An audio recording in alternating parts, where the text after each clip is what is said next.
Well, another round of wild weather making its way into southern Arizona yesterday. Your typical Monday in August, first day of classes for U of A students. And then all of a sudden, boom, out of nowhere, we're seeing this hail and heavy rain. And on top of that, it's video you really have to see to believe. Take a look at these clouds swirling above Corona Day Tucson, a pretty scary scene for those looking up at the sky yesterday. And when it comes to monsoon 2023, the big question is, have we seen the worst of it? Hey friends, happy Tuesday. Thanks for joining us for this 13 Plus FastCast. I'm Anna Orsini. And I'm Carson Courier, and we have a first alert forecaster, Allie Potter, here with us on a Tuesday morning. Yeah. Allie, things starting to calm down a little bit now. Yesterday was crazy. Yeah, so yesterday we were dealing with remnants of Hillary plus monsoon. So both of that moisture together created those storms. And folks lost power. We saw lots of rain. The thunder. Yeah. And this area was crazy. It was loud. And those swirling clouds, I mean, I was telling Mallory, if you saw those in the south, you'd be like, oh, scary. It's time to head inside. Right, yeah. Exactly. It's almost like Wizard of Oz. Right. Exactly. You know, the good news is, though, a little calmer today. You know, Mother Nature needs a day to regroup. But we have some good news, ladies. We are above average when it comes to those rain totals. And I know we have not started off on the right foot when it has come to monsoon. We've been really behind the bar. However, we are at close to 4 inches so far for monsoon 2023. We're normally less than that at 3.72 inches. Will we see some rainfall today? Well, that's the big question. If you're on the west side of the state, your chances look great, but a little bit of data to spread with you. So today, like I said, we're above that normal range, which is great news. However, when it comes to other parts of southern Arizona, we are behind, especially Nogales. Look at you, 3.80 inches so far this year. We should be around 7 inches for this time of the year. But Nogales, you do have some rain in the forecast for today. But look at this, ladies. It is only, 10:30 right now? 80 degrees right now at the Tucson International Airport. A nice cool down. Those dew points, though, looking pretty promising at 65. Humidity levels not looking so great for folks who care a little bit more about their hair. So extra hairspray today with a 60% humidity levels. Taking a live look at our satellite radar, pretty clear right now and dry if we're in Metro Tucson. A little more activity, though, to the north in Phoenix, but rain chances, scattered showers throughout the afternoon. So let's time it out for you, shall we? Around that 2:15 hour mark. Mind you, those storms, that's kind of the yellow-orange part that you see there on your screen. Those are the storms that we're seeing there. The green is more so a little bit of moisture / maybe some rain that we're picking up there. But that is possible, though, around that 3 o'clock hour. But again, more so if we're focusing on Ajo, 3 Points, a little bit in the Tubac area, Nogales even seeing some as we head into that 4 o'clock hour. Picking up even that more chance for rain in Tucson. But again, nothing like we saw yesterday whatsoever. Again, Mother Nature needs a little bit of a day to regroup, so to speak. But tomorrow, those rain chances do look a little bit more promising. Around that 9 o'clock hour, possibly in Sonoyta and parts of Sahuarita. Temperature-wise right now, so nice outside. 80 if you're in Tucson, 83 in Nogales, 84 for Marana, 87 in Benson, 80 degrees for our friends down in Bisbee. With lots of sunshine on tap right now. We'll see a little bit of clouds in the mix, though, for the Tucson metro area, but only a high of 100 degrees. Sierra Vista, pretty much the same when it comes to those rain chances at a 20. But cooler temperatures, 92 degrees. Nogales, again, you have the greatest chance for rain today with that 40, 94 degrees. Douglas, a very slight chance for rain if you're more so on the east side. So Cochise County area, 96 degrees with only that 10% chance for rain. That 7-day forecast tomorrow, a better chance of those storms. Tropical moisture, tracking Harold, in fact, possibly bringing us a little bit more of that promising rain chances with that 40%, 94 degrees. So we'll take the cooler temps and those positive rain chance numbers. On Thursday, the 90s do continue, but on Friday, the warm-up begins. 101 for the high with a very slight chance for rain. Those rain chances don't look so great come the weekend. And yes, the warmer temperatures back in the forecast on Sunday, 105. The 90s were good while they lasted. I know. So soak it in now because we're in the 80s right now. Okay, well, we'll take that. This weekend, it's just one of those patterns. Always falls on a Saturday and Sunday. Right, when you're off work, when you have So- things to do, and the weather's like, no, you don't. Exactly. Okay, perfect. Well, thank you, Allie. Allie. And following some pretty big national news today that we want to get to, two of Trump's co-defendants in the Georgia indictment have turned themselves in as of this morning. So we want to take a look at who those two are. According to jail records there, the two people who turned themselves in are Scott Hall and John Eastman. Now, Hall turned himself into the Fulton County Jail this morning. He works as a bail bondsman in Atlanta. He is facing 7 charges in this case. He's accused of conspiring to unlawfully access voter data and ballot counting machines. He did post a 10% cash bond and then was immediately released about an hour later this morning. And John Eastman has also been booked and released. He was charged with orchestrating the fake elector scheme to keep Trump in office.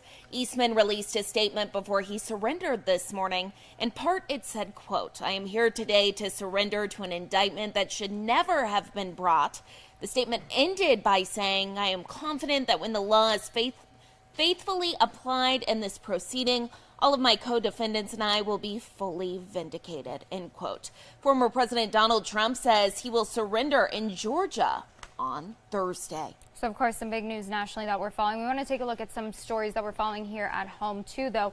One of those stories that you can see up on our website right now is a local mother who is now facing charges after her daughter was killed in a crash. This was back in 2022. It happened near Vail. According to DPS, Andrea Crespin was drunk. She was driving the wrong way on I-10, and her 2-year-old daughter was unbuckled in the front seat. Now, her daughter did die during that crash, and 2 others were seriously injured. She now faces charges of second-degree murder, child abuse, as well as aggravated DUI. She will be back in court on Friday, and you can read more about this story, the charges she faces, and what exactly happened up on our website. Also on our website on this Tuesday morning, take a look at this. Tucson police need your help finding this woman on your screen. This is 77-year-old Patricia McVeigh. She was last seen yesterday morning near Pantano and Escalante. TPD says she was wearing a black shirt with a floral print and black leggings. If you have any information or have seen her, please call 911 right away.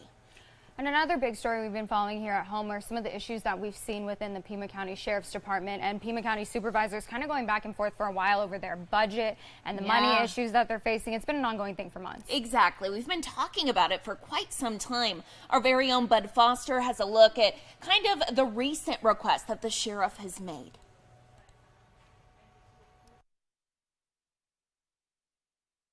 It gives the board the ability to throw rocks at the sheriff for not being his budget.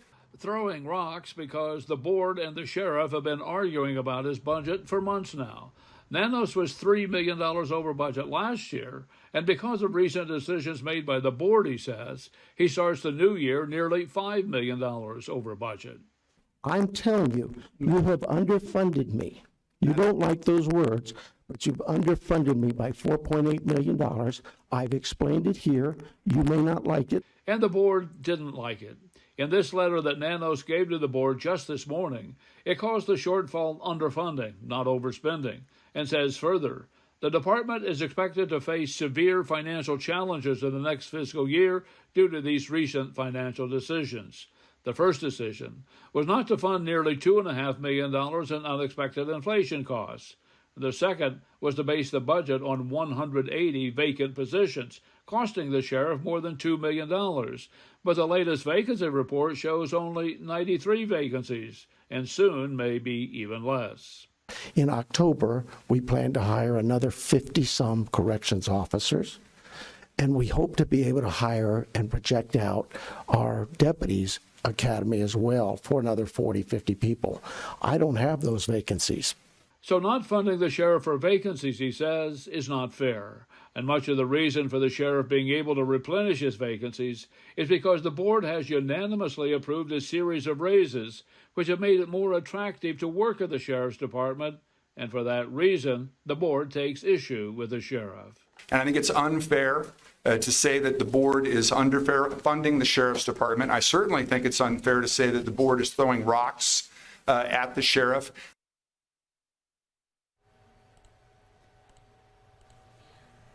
And another story we are following right now, new concerns over Tucson's water this morning after a test showed a positive result for coliform. Now Tucson Water is searching for the source in its treated drinking water. That's right, Anna. Tucson Water tells us the positive test from the company's distribution system is an isolated case.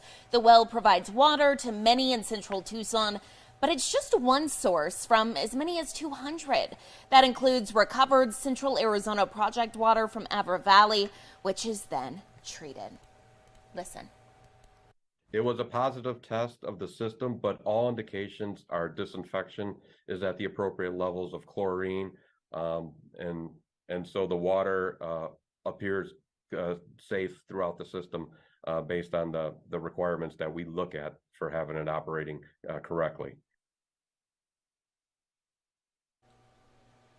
Now, Tucson Water says right now there's no boil advisory in place. They say, however, that they will post the latest updates on their website. And if you would like to read that full story, you can also head over to our website in the meantime. Well, taking a look at what is trending today, just picture this. You have your dream engagement. You have your dream wedding planned. Everything's good to go. You're hopping on a plane with the love of your life to jet off to your destination wedding. And then your dog eats your passport and you can't go. It happened. It happened, folks. I know. I can't even imagine. First of all, just the fear from spending all this money, not me, like maybe being able to go. Right. But also their well-being, the dog. You're like, oh gosh, that's a lot of paper. I know. Well, the good news is they weren't mad at the culprit. Her name is Chicky. Our very own Lisa Gresky explains. Listen. This is Chicky, the golden retriever, her name short for chicken cutlet. Her face, hard to stay mad at. It's tough to be mad at this little one, so all good, all good from here on out. The bride and groom-to-be, Donato Frateroli and Magda Masri, hoping the worst is over after this passport peril. Optimistic that we'll hopefully have it in our hands by Wednesday. Donato scored an appointment with the passport office Monday. Happy to report all went well. Couldn't be more grateful to everybody involved, and even though Chicky over here got into the passport, she's the best. Chicky, their beloved golden, picking apart Donato's passport hours after the couple filled out intention of marriage forms at Boston City Hall. Checked on the dog bed, and there was a passport where it shouldn't have been, and some stamped pages all over the place. Thankfully, Magda got to some quick thinking, contacting everyone and anyone who could help. I was pacing back and forth, not really in my right mind. Luckily, Magda, had her wits about her, stayed cool, calm, and collected, and started firing off some texts and emails and phone calls. Their plea answered by George Regan of Regan Communications, Senator Ed Markey, and Congressman Stephen Lynch, who were all able to expedite the process, which also meant Chicky was out of the doghouse for now, while also becoming a bit famous. She's getting recognized. Chicken Cutlet is a star. It's just really been a whirlwind. And the couple remains hopeful the replacement passport will be in hand by Wednesday as they plan to fly out for their August 31st wedding Friday. If I have to get on the flight first and he meets me in Italy, then that would be absolute worst case scenario, and I refuse for it to get any worse than that. So plan B is plan A. Yes. Now, I feel like this is kind of a cautionary tale for one of our friends here. Golden retrievers eat anything, especially when they're babies. We had one that ate through a couch. And someone in this little vicinity soon is going to be getting a golden puppy. It's me. What did you take away from that story, Carson? Well, first of all, definitely not leaving the passport out. Really anything, though. Our news director has a golden retriever, too, Jess, and she was giving me all these tips. She told me bitter apple spray to spray it on stuff so the puppy wouldn't chew it up. Yeah. But she did tell me to test it before because some dogs actually like the taste of the bitter apple spray. I think they like the challenge. They're like, this means I can't, so I'm going to do it. But I used that for my dog, Harley, because he would pull the stuffing out from under my couch, go up and just pull it. And so I sprayed that and he was fine. But all the things that they shouldn't be getting their hands on and that you need the most, they're like, that's what I want. I know. Golden Retrievers, amazing dogs, but I have heard horror stories about the puppies. So I'm going to pick her out next week, so we'll report back. Yeah, congratulations. We'll keep like a damage tracker when you have the puppy. Well, taking a live look out at Tucson right now, what we're seeing looks very different than yesterday. Y'all, we are seeing clear blue skies, maybe a couple clouds, but other than that, looks like a really nice start to your Tuesday. Absolutely. Thank you all so much for watching this 13 Plus FastCast. Get outside, go enjoy those cooler temperatures. Tune in coming up here at noon on 13 News. Also, we'll have another FastCast coming up at 2:30. Thanks for watching.